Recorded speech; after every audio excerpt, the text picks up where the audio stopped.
Missa na região episcopal Nossa Senhora da Esperança marca o fim da Semana da Família. Polícia Civil cria lista para dar novos lares a animais resgatados. E ainda tudo sobre a situação dos times de Minas, agora no Horizonte Notícia.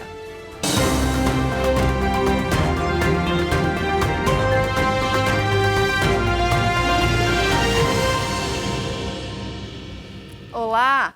Uma missa no bairro Betânia marcou o fim da Semana Nacional da Família. Nossa equipe acompanhou o momento. E a família como vai foi o tema escolhido para a Semana Nacional da Família deste ano. O mesmo da campanha da Fraternidade de 1994. O Jubileu de Prata da campanha convida à reflexão. A nossa família hoje delega aos professores a educação, delega aos catequistas a educação religiosa e acredito que é papel fundamental da família resgatar este valor, lugar de encontro e lugar de educação. O encerramento da semana na paróquia São Sebastião, no Betânia, apresentou os crismandos que querem fazer parte da grande família que é a Comunidade de Deus. Teve também a renovação de votos. Neide e Sérgio estão completando 45 anos de união. Na verdade, renovar assim, o voto do casamento é diariamente, né? Agora, como a gente vive numa comunidade de igreja, a gente é convidado a renovar perante essa comunidade esses 45 anos, né? Que é uma vida. O segredo acho que não existe, não. Eu acho mais eu acho que o casamento é mesmo. Pelo menos o meu casamento é mais pro lado da física, com a lei da física. Nós dois somos pessoas completamente diferentes uma da outra. Então acho que por isso que a gente está se atrai de 45 anos assim. A Semana Nacional da Família ocorre para lembrar a necessidade das famílias em terem uma experiência profunda com Jesus. E não é à toa que ela é celebrada no mês das vocações. A nossa primeira vocação é a vocação à vida. Nós somos vocacionados à vida. Por isso, inclusive, que quando a gente morre, a gente ressuscita, porque a última palavra tem que ser da vida. E a vida a gente a recebe como dom, como vocação, no seio de uma família. Pode ser uma família pequenininha, às vezes bem desestruturada, mas é o seio de uma família. Agora vamos às vagas de emprego abertas no Cine da capital.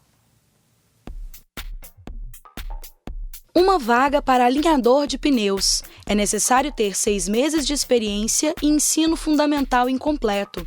Salário de R$ 1.600. 2 vagas para borracheiro. 6 meses de experiência e ensino médio incompleto. O salário oferecido é de R$ 1.200. 10 vagas para vendedor no comércio de mercadorias. É preciso ter 6 meses de experiência e ensino médio completo. O salário é de R$ 1.166 mais comissão.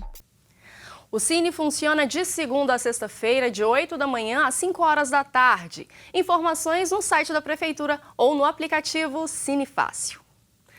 E os incêndios e outras formas de depredação da Amazônia têm preocupado o mundo todo. O arcebispo metropolitano de Belo Horizonte e presidente da CNBB, Conferência Nacional dos Bispos do Brasil, Dom Valmor Oliveira de Azevedo, traz um alerta sobre o tema. Vamos ouvir.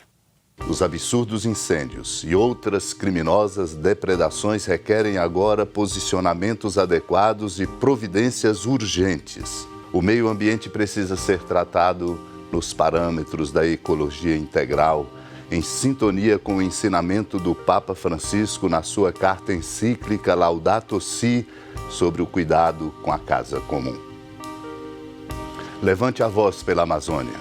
É um movimento, agora, indispensável, em contraposição aos entendimentos e escolhas equivocados.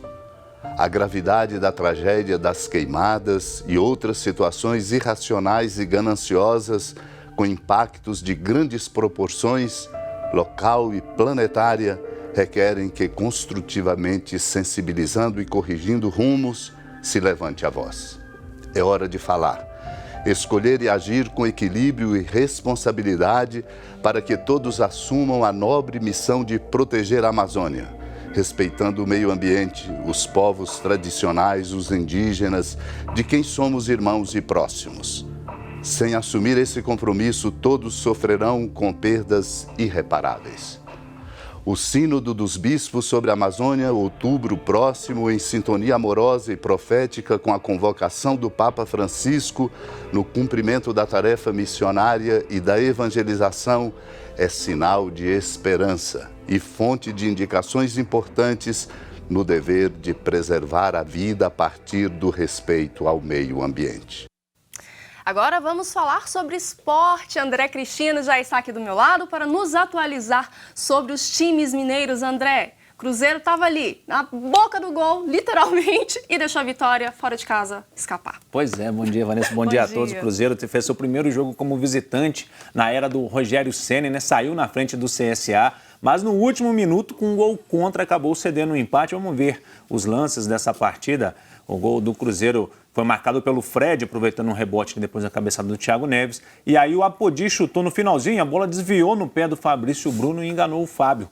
E aí, com esse 1-1, o Cruzeiro segue como a primeira equipe fora da zona do rebaixamento, só que hoje Botafogo e Chapecoense se enfrentam no Engenhão às 8 horas da noite. Se a Chapecoense vencer, o Cruzeiro volta para a zona do rebaixamento. Então, os cruzeirenses vão ter que torcer pelo menos para um empate nessa partida, para que esse empate aí com o CSA não pese tanto na conta do Rogério Ceni, que apesar do resultado não ter sido tão bom quanto poderia ser, não abalou ainda a confiança que o torcedor está tendo no Rogério, não. O torcedor ainda acredita que o Rogério é a melhor opção. Está na esperança. Sim. Assim como ninguém abalou a expectativa com o Rodrigo Santana no Atlético. O Atlético recebeu o Bahia no final de semana, entrou com um time reserva, apenas o Igor Rabelo e o Cleiton de titulares, e acabou perdendo no Independência. Vamos ver o gol da derrota do Atlético, foi o gol marcado pelo Gilberto. O cruzamento lá da direita, o Gilberto se antecipou ao Igor Rabelo e fez o gol da vitória do Bahia.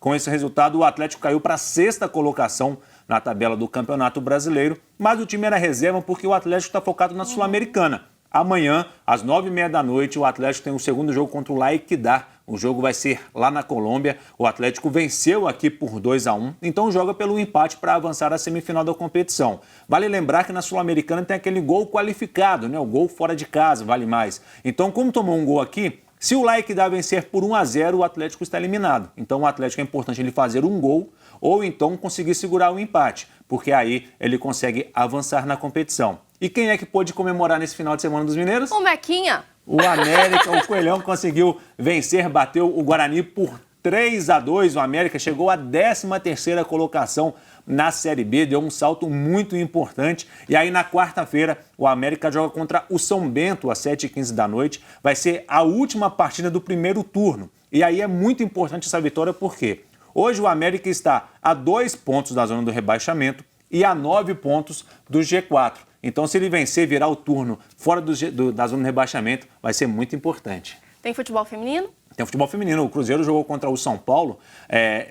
Tinha uma desvantagem muito grande, né? Acabou empatando. O Gaduda fez esse gol, a Otília empatou. O Cruzeiro tinha que vencer por 4 gols de diferença para ser campeão. Não conseguiu, mas está de parabéns o Cruzeiro, vice-campeão brasileiro. Ah, bacana. André, agora uma das missões da Polícia Civil é atender denúncias de maus tratos a animais. E parece que eles encontraram uma solução muito feliz para esses animaizinhos que são resgatados. Pois é. A Polícia Civil de Belo Horizonte criou a lista de adotantes para direcionar esses animais resgatados a novos lares, onde receberão amor e carinho. E eu fui lá ver de perto como é que funciona essa lista. Vamos ver.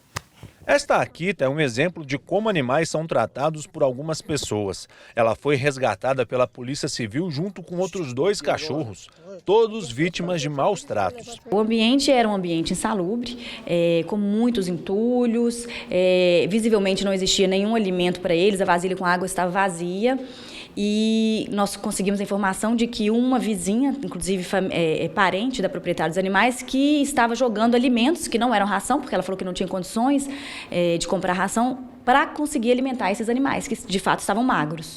Infelizmente, não foi um caso isolado. Quando há uma denúncia e fica constatado o maltrato passivo, como a falta de comida, por exemplo, o cuidador do animal é notificado para adequar a conduta antes de sofrer sanções. Nos casos em que eram comprovados os maus-tratos graves, os animais eram recolhidos pela polícia e encaminhados para o setor de zoonoses da cidade. Só que há um pouco mais de um mês, a Polícia Civil criou uma lista de adotantes e nesse período, 11 animais já encontraram um novo lar. A lista de adotantes, ela surgiu de uma conversa informal entre a equipe. A gente estava conversando e falando da necessidade de darmos um destino para esses animais. E, de repente, uma investigadora falou que uma pessoa tinha ligado para cá, falando que tinha interesse em adotar um cão que tinha saído na mídia. E aí, nesse momento, a gente parou para pensar, peraí, esse é o momento, então, esse é o grande pulo. A gente precisa de uma lista de adotantes, porque se tem gente vindo aqui querendo adotar, vamos abrir isso, tornar isso público e fazer de uma lista onde a gente possa catalogar o máximo de pessoas possíveis. A polícia tem parceria com 3 universidades que fazem o atendimento veterinário nos animais recolhidos. No caso da Akita, uma advogada da OAB de Contagem se tornou tutora dela durante a recuperação. Maltratar animais é crime. A pena varia de 3 meses a 1 ano de prisão. Adotá-los é um ato de amor. São animais que normalmente os adotantes dizem que são anjos que chegam na vida das pessoas, porque eles realmente saem de situações delicadas, onde não existe carinho e o animal precisa de carinho, atenção, alimentação e passam a ter num lar, não é, de um adotante esse tipo de situação. Então realmente eles conseguem retribuir num olhar, num carinho, num companheirismo essa adoção. Iniciativa bacana, né? Muito bacana. Bom, e o Horizonte Notícia de hoje fica por aqui. Lembrando que a gente tem ainda uma semana inteira pela frente com muitas oportunidades. André, muito obrigada e a gente se vê ao longo da semana. Vamos nos ver. Até lá. Amanhã, 8h45 da manhã, eu tenho encontro com você. Até lá. Tchau. Tchau, tchau.